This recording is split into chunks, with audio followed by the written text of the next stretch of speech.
The race is on the way. Bahala na. Draws for your lead. Wildstorm running by the rail second. Orthodox down in third. Moving up is Ateng down on the inside. Penny Perfect then moving up party outside. Sweet Music followed by Pass Forward as they round towards the 600.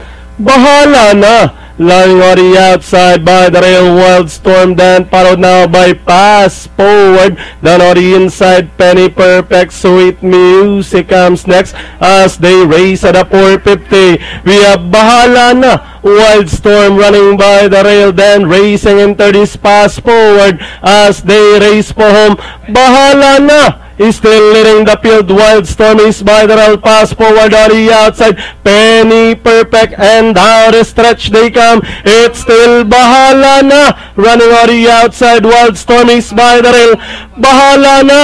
Wildstorm down on the inside. Then by the rail. Pass Forward with 50 meters. It's all Bahala na. Wildstorm Pass Forward. Then comes Strike at Sunrise number 2. And that's Penny Perfect and Orthodox.